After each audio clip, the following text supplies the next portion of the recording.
Daniel stood by his mother's grave, overwhelmed with grief and the compulsion to dig up her coffin. Ever since she was buried, she had had haunting dreams and an unshakable sense that something was wrong. Daniel had a close bond with his mother, and the desire to see her for the last time had become unbearable. After days of inner turmoil, he approached the local priest, Father Michael, who had known his family for years. Daniel's eyes were bloodshot from sleepless nights as he implored, "Father Michael, I need to see my mother again. I don't know why, but something inside me tells me that I have to open his coffin." Daniel was determined to find a way to dig up the coffin. She had asked Father Michael for help, but he had made it very clear that as much as she wanted to help Daniel, it was not an option. Daniel, however, wouldn't take no for an answer. He was going to find a way. A few days later, he was in the cemetery, looking at his mother's coffin that he had just dug up from her grave. The time had come to open it. He took a deep breath when he finally managed to lift the lid. And when he looked inside, he couldn't believe what he was seeing. Father Michael had just arrived and surprised Daniel on the spot, after receiving a few calls about a grave robber. But when Daniel showed him what was inside the coffin, he gasped. "I have to call the police," he whispered. Why did Daniel want to dig up his mother's coffin? And what did he find inside? Why did they call the police? "It's over. I have to do something. I can't ignore this anymore," Daniel thought when he woke up from another dream about his mother. She had passed away suddenly after a terrible car accident a couple of months ago, and he simply couldn't accept the fact that his mother was gone. Moreover, he refused to accept it. A few weeks after her funeral, he began to dream about her. At first, she thought it was just a way to deal with grief and loss, and he didn't think much about it. However, after some time, he started having the exact same dream every night, and he couldn't let it go. It has to be a signal, he thought. He had already talked about it with his wife, but she did not understand him. "Dan, you really need to get help. I know it's hard, and I'm here for you whenever you need me. But I think you need to see a professional for this," was what she told him. His intention was good, of course, and Daniel decided to take his advice seriously. He met several times with his grief counselor, Mr. Reed, and was very candid about his emotions. He felt sad, even heartbroken, but also angry and betrayed. Mr. Reed explained that it was normal to have the same kind of dream Daniel had had, and that he was not the only one. "It's what your body does to help you deal with all the pain you're feeling right now," he told her. Daniel would have liked to believe it, but it seemed silly to him. However, he decided to give the doctor the benefit of the doubt and wait a few more weeks to see if the dreams disappeared. Spoiler: they didn't disappear. If anything, they became more realistic. Once he woke up in the middle of the night and realized that he could not continue living like this. He needed to prove to himself that his dreams were just that. Dreams. There was only one way to do it, and it wouldn't be easy. It took Daniel a few days to finally approach Father Miguel and ask him for help.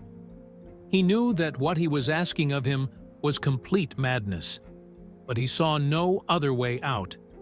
He barely slept and had lost his appetite. He could only think of the dream that was repeated every night while he slept, and he even began to see it every time he closed his eyes during the day. So one day, he went to church, ready to talk to Father Miguel. "Hello, Daniel. I'm glad to see you here again. How are you coping?" asked Father Miguel. Daniel managed to give him a faint smile and said, "If I am honest, not very well, Father. There's something I wanted to talk to you about." Father Michael looked at him with a worried expression and offered to speak in a more private place. "Yes, I would like to," Daniel agreed. Father Michael took him to a back room and said, "Well, you certainly seem worried. What's wrong with you?" Daniel sighed, knowing he was going to have a difficult conversation. She decided to start by telling Father Michael that she was having a disturbing and recurring dream about her mother. And I knew I had to tell him exactly what the dream was about if I wanted him to take it seriously. "Father Michael, I still dream about my mother, and it's always exactly the same dream. Start with me going into the cemetery and walking to his grave. Then, after standing next to her and talking to her for a while, I suddenly hear her voice, saying, 'Help me.'" When Daniel finished telling Father Michael his dream, he said, "Daniel, I can assure you that this is simply impossible. You were there during his funeral. I know what you're about to ask me, but let me save you the trouble. The answer is no. I'm sorry, but we're not going to dig up his coffin just for your dreams." Father Michael sounded very determined, but Daniel wasn't going to give up just yet. "Please, Father. I know it sounds ridiculous, but I need this. I need to be sure. It's the only way I can move on with my life. Please," he begged him. But Father Michael said, "I'm sorry, Daniel. I'd do anything to help you, but you're really going too far. I cannot authorize this." And he left. Daniel stood alone in the middle of the room as his eyes slowly filled with tears. "I wasn't going to leave it like that." "I'm going to help you, Mom," she whispered. He was determined to dig up that coffin, with or without Father Michael's help. He left the church and went home, already thinking about the best way to carry out his plan. He decided that he would do it on Sunday, during Mass. Father Michael would be in the church and would not find out about his plan until it had already been carried out. He would not let anyone stop him. Daniel took his time to get everything ready for Sunday. He found all the equipment he needed and mentally prepared himself for the confrontation. I really needed to take a look inside that coffin. It was the only way to find an end. Of course, he didn't tell his wife, Clara, anything. She wouldn't approve. The days passed as slowly as ever, and Daniel still dreamed of digging up his mother's coffin. It was almost time to do it in real life, but she hoped it wouldn't end the same as in her dream. I didn't know what I would do if that happened. He quickly shook that thought out of his head, telling himself that it was practically impossible, just as Father Michael had said. However, he preferred to see it with his own eyes, just in case. Sunday finally arrived. Daniel got up early, went to the cemetery and found his mother's grave. He looked around, but no one else was to be seen in the cemetery at that hour. He took a deep breath and got to work, hoping he'd made the right decision. He wiped the dirt off the coffin and fastened it with the straps he had brought. Using a lifting machine she had rented, she carefully lifted the coffin from the grave and placed it on the ground next to her. I couldn't believe this was really happening. I was finally doing it. He had been suppressing the urge to do so for weeks. But now, at last, he was going to put an end to it. He stared at the coffin and felt tears come back to his eyes. He missed his mother so much. I still couldn't believe he was gone. He took a deep breath and put his hands on the coffin, ready to open it at last. This would be the moment of truth. But before he could even try to open it, he heard a voice behind him saying, "You've got a big problem, Daniel." Daniel's heart raced, pumping cold dread into his veins. The eerie silence of the cemetery was interrupted by a familiar voice, laden with anguish. When he turned, the imposing figure of Father Michael was silhouetted against the dim light of the lamppost. The priest's eyes, filled with a mixture of severity and concern, met Daniel's. "I can explain." Daniel's voice trembled, echoing through the tombstones. He recounted his tormenting dreams, his nights bathed in cold sweat, and his painful desperation to close the case. The wind seemed to hear, too, carrying away his confessions in its soft whisper through the trees. Father Michael's eyes lost some of their rigidity, replaced by deep reflection. The church bell rang in the distance, reminding him of times gone by, of a young woman, Daniel's mother, and the secrets they shared. The weight of the past weighed on him, complicating the already delicate situation. With a sigh, Father Michael began, "Daniel, someone saw a figure hanging around here and called out to me. I hoped it wasn't you." The shadows lengthened as the moon moved across the night sky, casting a pale illumination over the scene. A young man, desperate for answers, and a priest torn between his duties and the bonds of the past. Every word Daniel uttered was imbued with deep pain. "Every day, every night, it's her. Your absence is suffocating, Father." His voice cracked, the immense pressure of pain threatening to crush him. Father Michael, despite his severity, felt a twinge of empathy. Their surroundings, tombs that bore silent witness, resonated with their shared pain. Taking a deep breath, Father Michael said, "You can continue, but when I'm done, I'll have to notify the authorities." His voice was heavy with sadness, the weight of a commitment he wished he didn't have to make. The priest's words weighed on Daniel like stones. Was he betraying his mother's memory? He felt torn, tormented by guilt, and by the imperative need to close the chapter. The distant hooting of an owl added to the oppressive atmosphere, reflecting its own inner turmoil. Daniel stared at the dirt-stained coffin, struggling with his decision. What if it doesn't provide me with the comfort I seek? Would the fleeting moment of truth be worth a lifetime of consequences? The thought took hold of his heart with chilling force. "Okay," Daniel whispered, with obvious resignation in his voice. He looked up at the sky, whose vastness was full of stars, and whispered a silent promise to his mother, hoping that she might hear him from wherever he was. With all his determination, Daniel plucked up the courage. He knelt slowly and put his hands on the cold, hard surface of the coffin. The memories surfaced, a montage of moments with his mother. I could almost hear his soft voice guiding him, urging him to be strong. With trembling hands, Daniel tried to open the coffin. The surface, once smooth, now felt cold and stubborn under his touch. Each pull only strengthened the link he maintained with his content. Frustration swirled inside him, intertwining with his despair. Determined, Daniel retrieved the toolkit he had kept earlier. The gleam of metal under the moonlight seemed out of place on the sacred land. With the crowbar in his hand, he approached the coffin again, determined to accomplish his mission.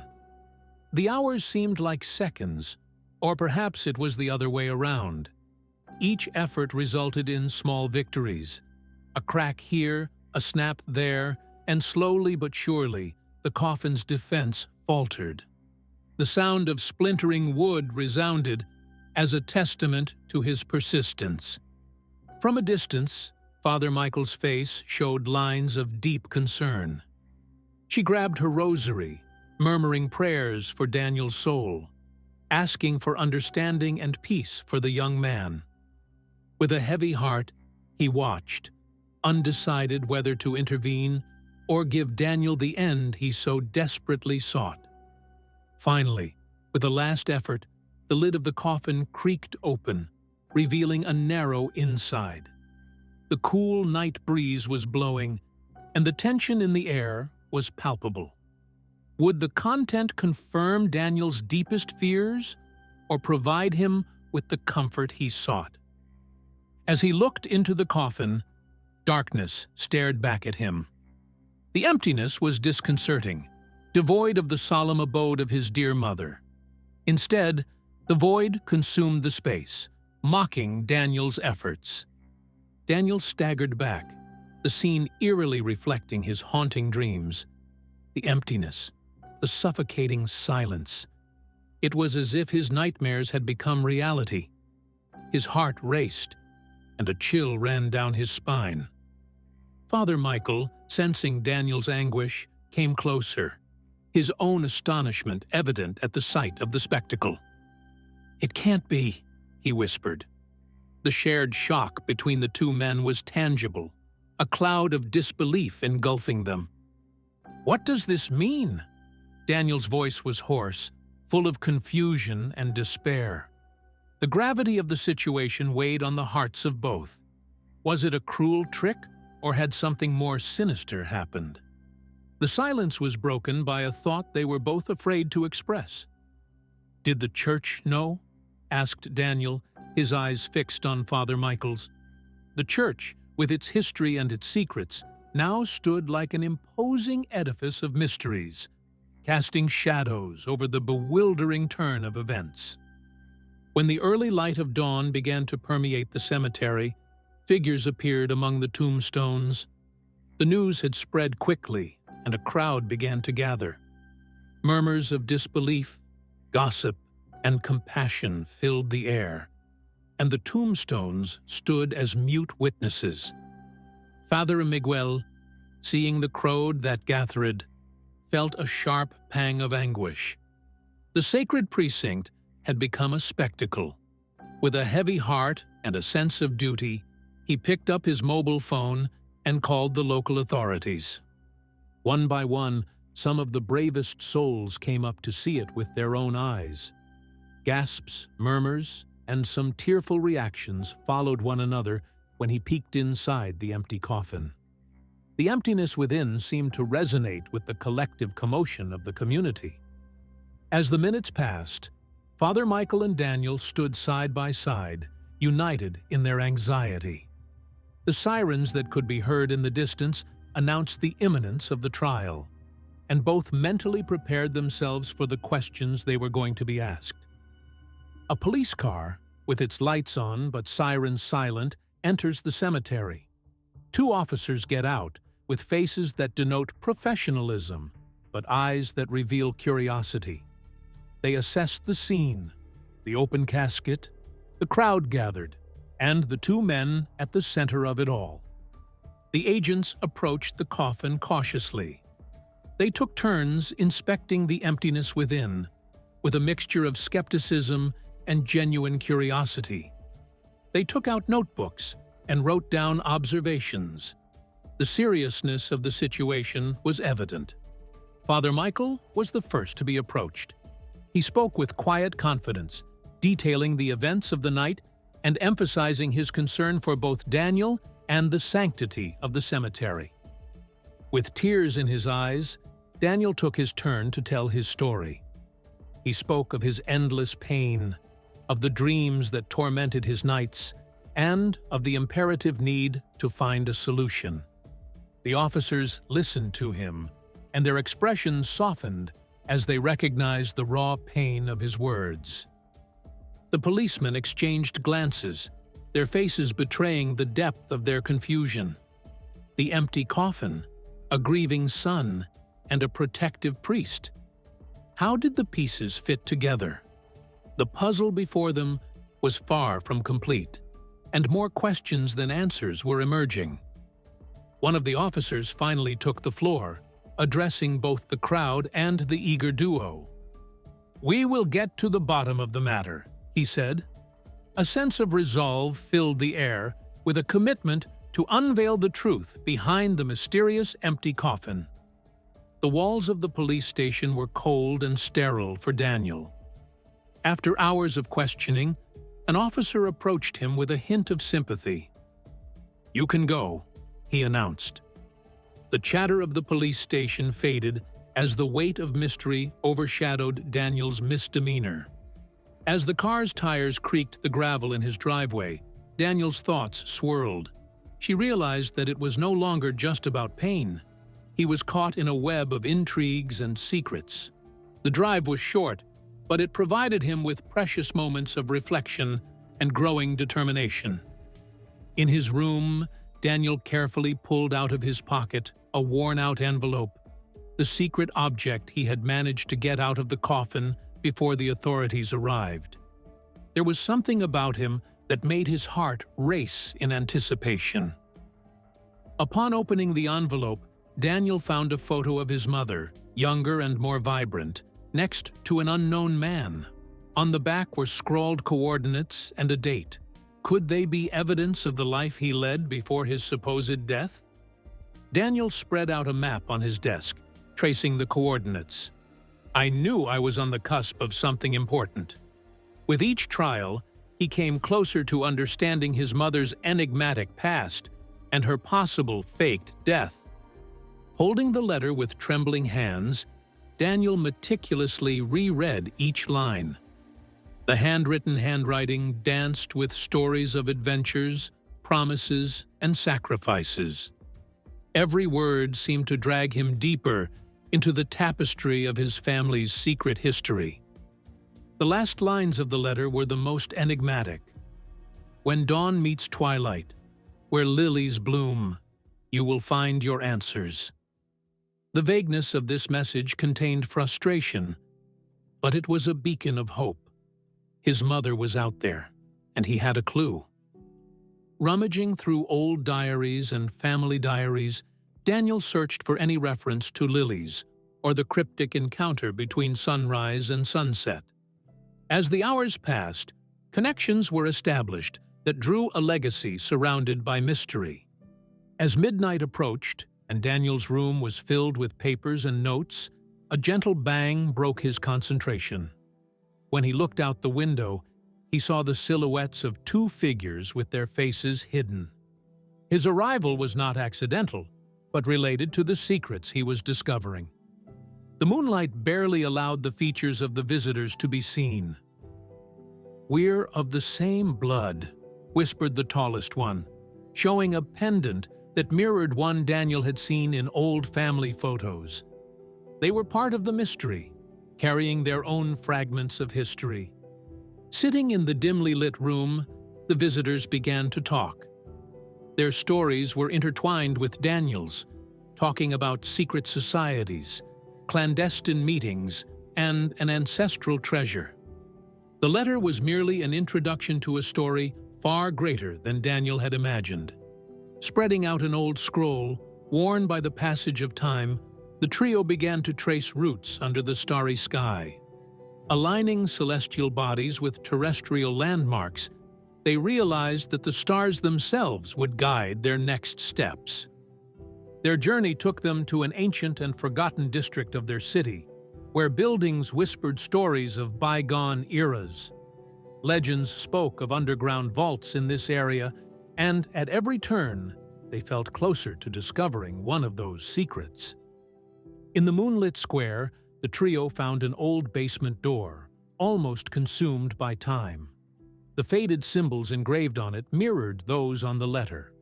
With bated breath, they opened the entrance to a world untouched by time. The basement led to a vast underground labyrinth.